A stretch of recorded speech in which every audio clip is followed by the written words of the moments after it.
Hi, it's Xavier, and welcome to my bonsai retreat. And today we're finally going to get around to the maples. I've had to give them another spray because the black fly got to them before I did. Afternoon's going to be nice, and I think it's time that we started having a look at these and just doing some basic pruning and just seeing how good they are. So we'll get all these done, and then I'll show you the other ones I'm going to be doing as well. Yeah, they are almost definitely now in their full post-flushed hardened state.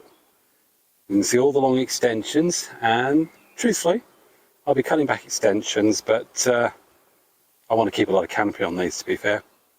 And in terms of the ones that I've got on the various bits of slate and everything else where I'm doing the roots, all I'll do is just clip the tops off, growing tops, not really bother what's going on beneath that, and I don't really want to be moving stuff around because hopefully we've got roots growing that we don't want to be disturbing.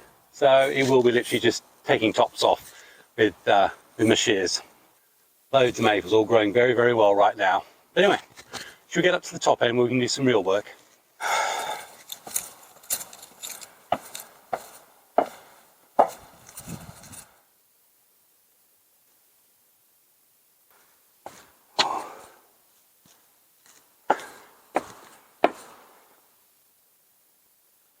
Okay, taking the other side of the work area today, I think we're going to have to try and do away with the glare that comes from the white brickwork and see how we get on with this. Sun's out, and even now I'm going to say a massive shout out, though it'll be a couple of weeks after the video came out. Candace did a fantastic video on, I think it's Korean sun cream, factor 50, lots of stars. I immediately ordered 4 tubes. And I'll say this now, if you haven't seen her video, there's a link here. You've got to watch it, especially if sun concerns you or you're a little bit not really bothered. You know, I've had to have a few spots on that checked out, and it's something we have to be aware of. So I do highly recommend you have a look. I don't think she's getting payment for any of the products, but certainly I've ordered the one she recommended. So all this is the post-flush hardened pruning. And this is a classic example. What we're looking to do is to make sure that we have the energy being directed to the place that we want it most, but also try and maintain the profile of the tree that we're developing. But an example here is I've got long, very, very long, low branch. You know, I have to make decisions whether I'm going to let it keep running out because I want to thicken, I have to make decisions whether I'm going to let it keep rolling out, simply because I actually want to thicken the branch right back here at its base as part of the primary structure or secondary structure. Or I may decide that I'm actually happy with the thickness that it is now, in which case I'll be taking it right back to try and encourage the second flush to produce some ramification. Okay, well, we've definitely all seen this, this maple planting that I did earlier in the year. But if you need to remind yourself, there's a link just up there. This has been planted this year. And although the trees in themselves are at least 7 to 8 years old, it's still a relatively new planting, and my primary aim this year is to bed it in, is to make sure that the roots get the best chance possible to establish. So the main way we look after those roots is we don't put too much stress on the tree. So I'm literally just going to be doing very, very straightforward pruning to profile. I noticed there's lots of bugs on it, which have all been sprayed, but the trouble with these little black flies is that on the smaller, younger growth, they can wreak havoc. Anyway, I'll get you in closer because you don't want to see my ugly mug. Well, it may be that you've suddenly appeared and I've done most of the work, and I've only just noticed that the camera had switched off. If that's the case, I'll be going through it on a second tree anyway, but you can see already we've created air, ventilation, and anything that's higher up, we're trying to get, like there's buds there. They're the buds I want. So I'm literally going back to the first junctions or just clearing it out a bit. We go on this one, and this one's classic. We've got loads of stuff going in here. It's always difficult. This is the only thing, you've got so much foliage, it's quite difficult to see what's going on. But we've got loads of junctions here. Now I've got a main branch there, so I'm not going to want anything on that side. Remove that one underneath. I won't want that. Probably won't want that either. And there's another little one there, which I won't want either. Let's clear that right out. Two, happy with that. And then, well, I have got an opportunity by the look of, so what we'll be able to do is, here, it splits into two. There's the thick one. I can get rid of that thick one. And so we get some natural taper developing from this new growth here. We'll let that go. Clean up a stub here. This one, I'm happy with what's down there. Underneath we've got an odd arrangement under here. An odd arrangement, that's for sure. I may keep, I don't know if you can see it properly, here we've actually got one underneath the other, which isn't ideal. But I may well, in the autumn, wire it across and away. So I'm going to leave that for now. Got the two there. Just take the growing.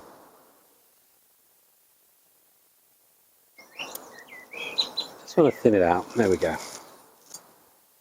Quite chaotic, this one in the middle here.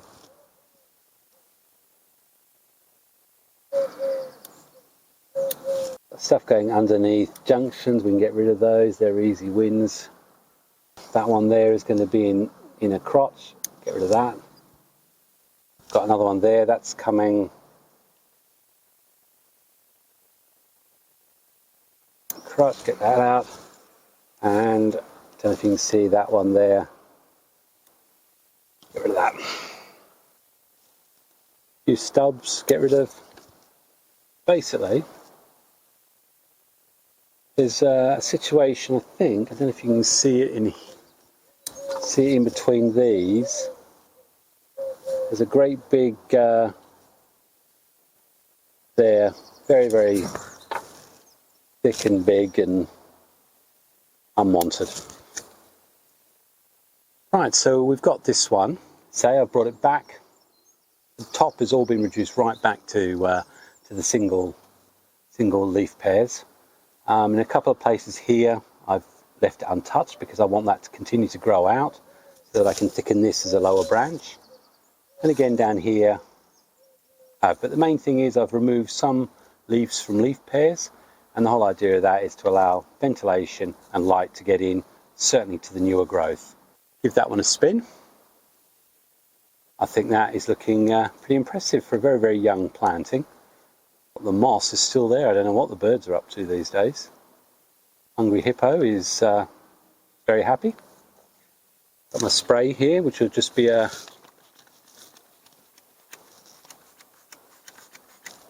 say it is literally just cap full of suds from the dishwashing, from the dishwashing, and just a little bit of little drop of cooking oil.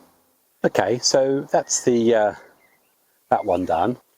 I'll do another one, and then basically I'll show you a selection of some that have been done afterwards. But happy with that. Telespraying, I'll put it in the shade, mainly because any of those leaves that haven't had a chance to get the sun getting to them, the sun will now definitely be able to get there. So what we don't want to do is end up scorching the leaves off.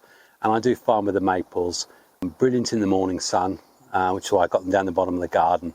But that area stays in nice shaded all through the heat of the afternoon and lunch, so it's perfect. In terms of cuttings, you can try and take cuttings. Some people have cuttings fingers. When it comes to maples, I don't. It looks like at this early stage I'm having more success with the hardwood cuttings off the maple. I've given up trying to take maple cuttings. Lots of people do good videos, but I've got so many maples, I just don't want to do it. Okay. So let's move on to a different type. Right, everyone's favourite, the red maple, which you can always get. I mean, this is a Morrison's, one of the shopping centre trees that I picked up in 2015, 2016 for a couple of pounds. Atra purple, Purpureum or whatever. I found them impossible to take cuttings from. I found them impossible to really do much with. Sometimes when I do the leaf cutting, I might get another flush, but I often find with them that they only ever give me a single flush. So I'm a little bit more selective. And in this one, if you look at it, there's no great rush of leaves going out from it. So if I looked at it and said, do I have to do anything with it? Clearly, I've got loads of this horrible green algae moss on it. Definitely need to get that off, and I'll do that. But in terms of the shoots, they're not extending particularly. This one here has gone a little bit beyond where I'd want, but we've probably got, we've got one, there's an extra set going from there, but the truth is I'd actually probably want to cut back all the way to there.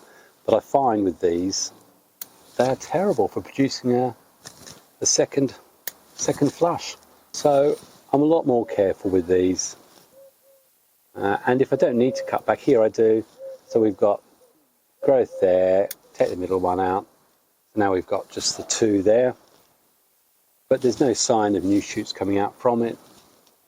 Stub. So I'm a lot more careful with these. I've already got some burning tips. They do seem to burn very easily. And I just find growth on them is extremely slow.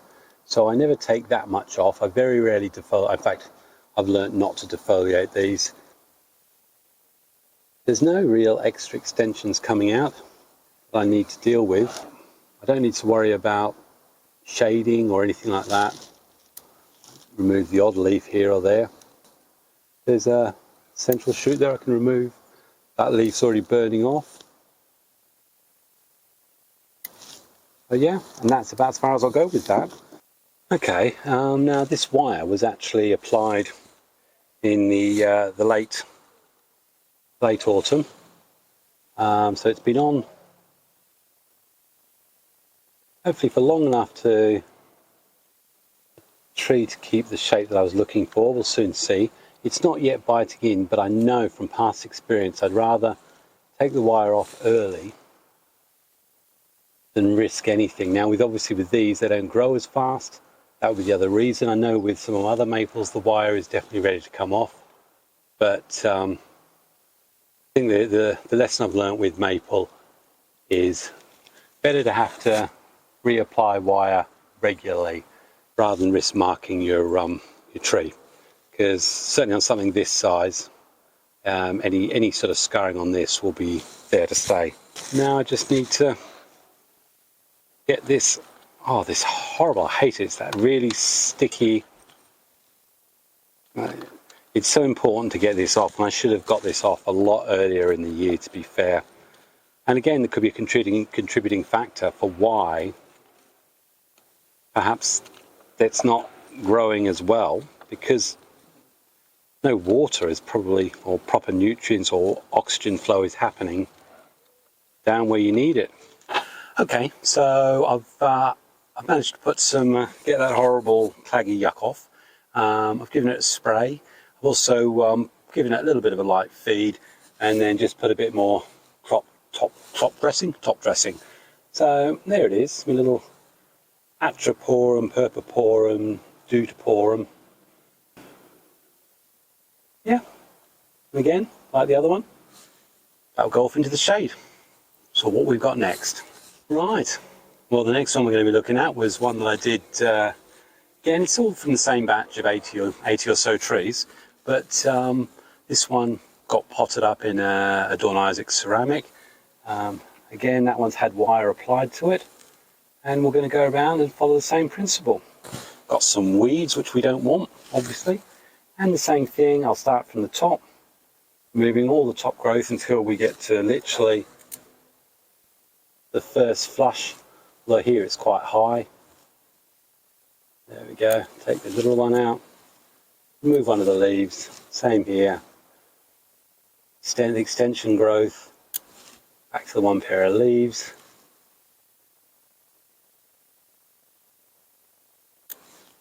And this one, we've got this great big long growth here, and looking at the way the branch is, I cut that one right back. So I am going to be, that's quite a thick trunk when you compare it in comparison to that. It's almost half the size, so that's okay. So whatever I do, I'm going to cut back to that anyway. So work our way around the top of this again. And here we've got the classic thing, actually got, it splits, get rid of that, whoops. Always keep these sharp. It actually splits two there, and then splits two there, and then we've got these two small ones splitting there. But what happens often, you'll find is these, you get them two very close together. So the best thing to do is to pick one. In this case, I'll pick the one where the internodal distance is the smallest. Now, what this will actually probably do is encourage another flush from down here, which is I may want to end up removing this as well. And look down here, I can already see, I don't know if you can see or not, just there, there's little red buds. So if I really wanted to pull it right back, I could. Okay, here we've just got two there, and then this growth underneath, which I don't want. Just trying to follow the branches on this tree. We've got, there we go, we've got one branch coming out almost at right angles, to be fair. So I'm just looking in there and trying to decide how to do it best. Thin out some of the leaves that are getting in the way of others. It's quite fine, thin growth, so when that's exposed to light, that could well burn. But there's not any vigorous growth on it that I need to be worrying about. A little bit of extension there, so we'll get rid of the extension. Let's get rid of that, some of that. There we go. Yeah, not enough that I'm particularly concerned about. Got a little one going from underneath there, that's no good, we don't want that. But there's so many little bugs on this. And this, I can't keep stress enough. You've got to keep these things pruned so that you can actually, when you do spray them, you actually are able to get to these little bugs. Again, reducing on leaf pairs. Junction 2. Yeah.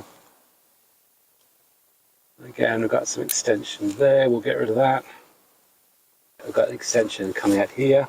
Still high up the tree. 1, 2. Get rid of there. Some extending growth there. And there's a horrible leaf there, we'll just get rid of that. And then here, again, we've got an extension, get rid of that. Again, you can always see, you're able to see into the tree a lot better. And it's just working your way around. Here we go again. We've got quite a long branch here, and it forks into two there. Get rid of the center one. Sometimes it's just trying to work out whether or not there is extended growth in there, or whether it's just a figment of your imagination. Yeah, see they actually haven't extended beyond, they've just got big leaves on them, that's all. So we'll leave that for there. After that, get rid of that, and get rid of that, okay. I think that branch is going to go. I think eventually what we're going to do is we're going to cut back. Maybe we'll try and encourage a bud there. Flies all over it. This is, I just want the downward growth.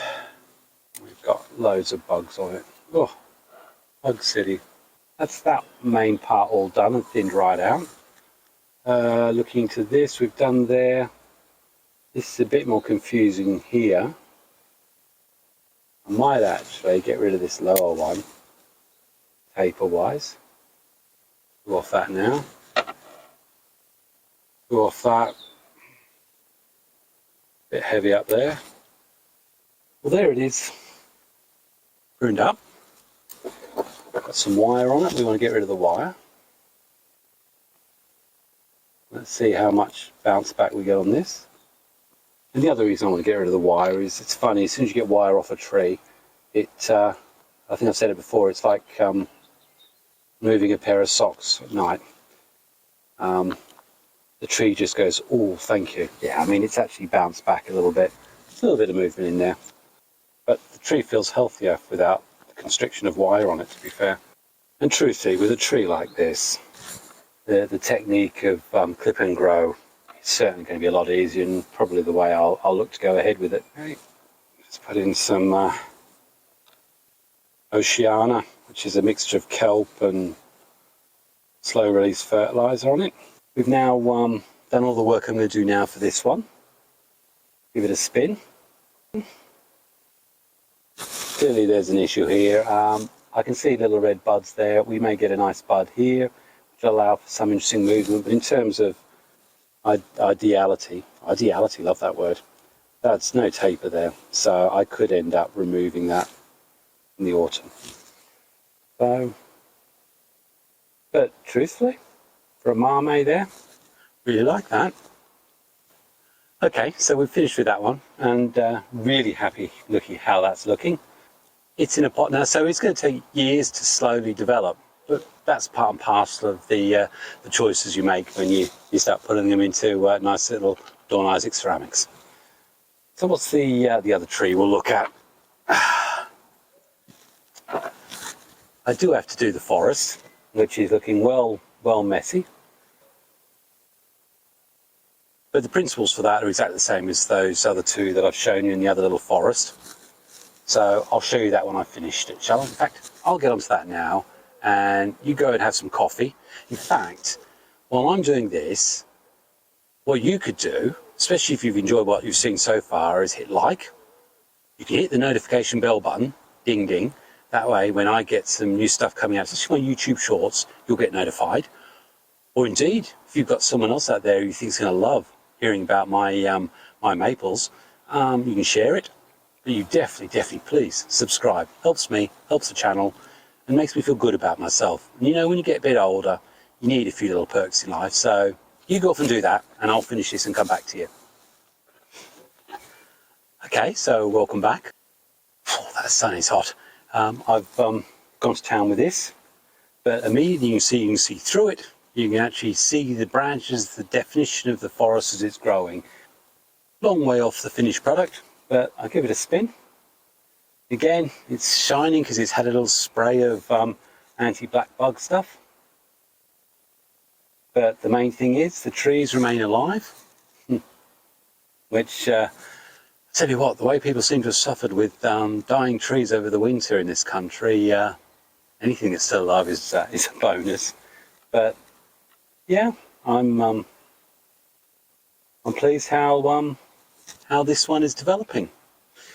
There's only one more I'll show you, and to be fair, the rest of the maples are exactly the same, so you'll probably get to see, I think I'll do a pan around of them when they're all done. Okay, one of two bigger Purpureums, much bigger trunk, a lot older, and just as difficult. Slow growing, again, I'll say again with this one, the years when I've actually tried to do defoliations or anything like that, it's just basically turned its leaves up on me and says, I'm going to go sulk in the corner. It hasn't grown that much. It's was repotted a couple of years ago, soil was good, the roots look good, just very slow, I think. I mean, it's a nice, trunk is a nice shape, I do like it.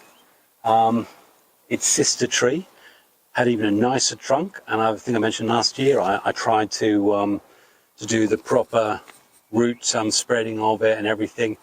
Didn't like that at all, really didn't, just died. So yeah, I've got some wire on this, I'll take the wire off, and again you just look here, there's no different than I've done with the others. I don't need to remove too many leaves, I'll remove the odd one, but here we've extended, we've got one shoot extension, so we'll just take it back. But it's not like we've got some ramification here, it's the small one, which is hardly anything there. And then we've got this one where the energy is going. So I'll just remove a few of the leaves, take the wire off, give it a spray, and leave it. Yeah, this tree is telling me that it's produced enough foliage with the energy it has, but certainly hasn't got the energy to produce anything more. So don't go heavy on it. Okay, well, that was a little bit longer than I thought. Always make sure that you've double checked all the branches, got the wire off, because I put this one away and actually I discovered there was more wire on it. And that's the other thing that's going to be going on for the next week or so. I'm literally going through everything now, make sure I've got all the wire off. Definitely see the glare on me. Hopefully you'll be able to pick this up a bit better than you did with the ficus. I know that one got very glary in the end. Here it is. I like the tree. I like the whole atmosphere of it. I'm not worried that it doesn't grow out great. I mean, it hasn't got massive ramification, but with the leaf size on this thing, it doesn't need it. Each leaf sort of represents a whole leaf pad, a whole branch pad. So I'm happy with it. I'll give it a spin. Our resident Chinese mudman is mudman is doing the rounds. You might say with this tree actually. No, I'm wondering whether that might be a better front. Quite nice roots on it, but he's facing the wrong way now, so we'll leave it for that. Yes, yep. Turn around.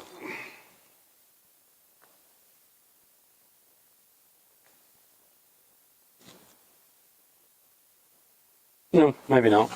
I don't know.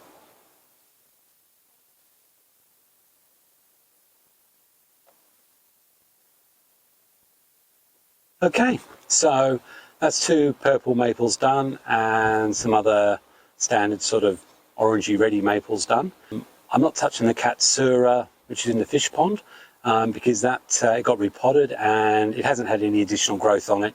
So its root system is quite content with what it's produced, so I'm not going to stress it any further. And the other big Katsura, which I've sent out a big plea for advice, I'm still waiting. And again, if I look at it now, there's a couple of shoots that I need to trim back, but there's no great flush of growth. So from Xavier in my bonsai retreat. So thanks very much for joining me. I hope you've enjoyed it, and I hope you've picked something up. And I look forward to working on my trident maples next. But that's for another day, and I need to get out of the sun. So all the best, happy bonsai, and God bless. Cheers.